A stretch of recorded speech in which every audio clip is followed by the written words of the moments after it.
ngay lung đâm na sa sai na lung đâm du cầu phong ui na pasien ta tak ki va tong tong du sial ta beri boy to nang le ki ta chung na de na de tu na de ki na lung ai oh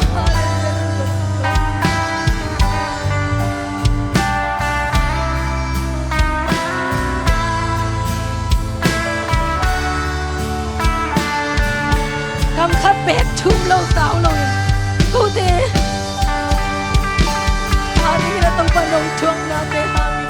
tôi nên xóa tăng nào ngã thế hiểu lúc trong tông ba nông yên na si san man ba thế nông luôn kia na hàng na tông ba tôi nên na đâm đá ngã thế hiểu lúc trong tông ba tôi nên na khâu cái nào Kabe ka thong teo, kalom ka gol teo, oh kabol pe pipi teo le. Tuni na kami nang bubuna, nang mahong chay na ilo. Tuni na lungdam chay na ilo ka lai kang zen wale lo pa. Tuni na kasyang chawa lungdam o lon sa. Kasyang daw tuni na nong kong muang ya dui. Tuni na kasyang chaw nong lon di kong lamen ya dui. Tuni na kahina bang mo to. Đâu pa na mai pha kong zong ho mo hi tu ni na khasyang tho kong mo ya tu hi hallelujah siara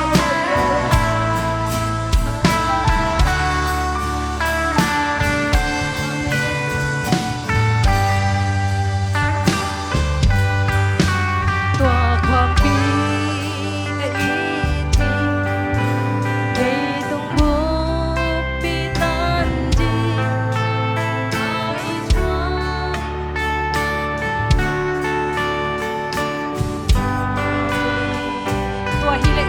Jangan samdi ngaina,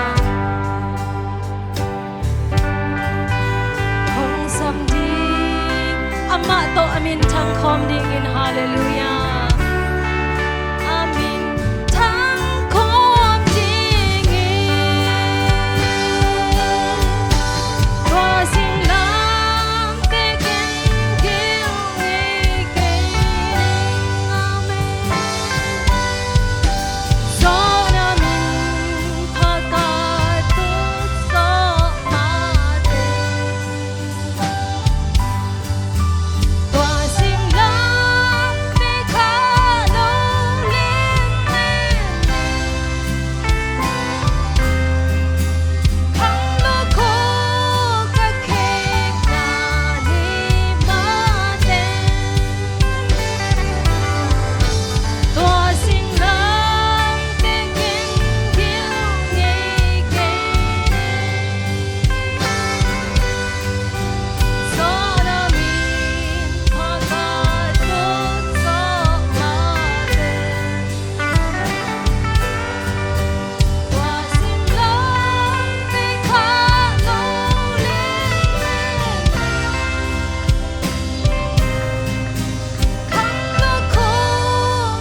Tua sing lam te be khi to pa ko te ki phasang na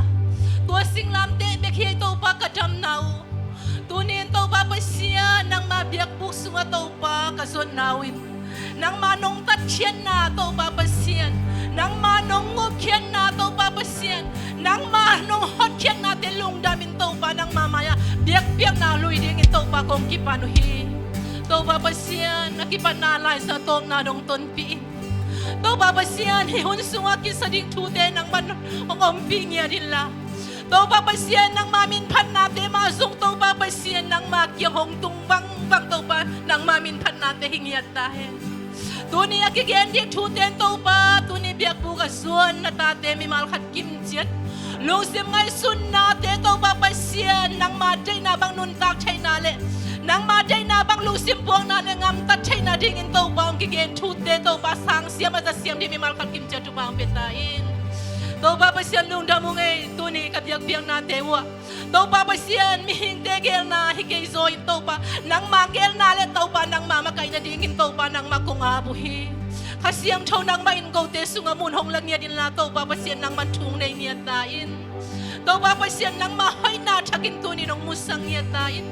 adam lo mi ten to pa dam na to inong tia sang niyatain ha zong khal mi ten kha chakaw na to in lamong tia sang niyatain to pa pasian pu pi zong khal mi ten to pa dam na chahan na to tia sang niyatain to pa pasian nang mahoy na nisimit achakin athuk zoin asai zoin amutong ya ding na tate mi mal khat kim chet hong pe ngom bi niyatain kahunu ka vai khem pe si na zo thokin na zo re khwami je shumin to achakin ong ki abin thuong e nong sa ba le kom diak to pa le ka pasiano amen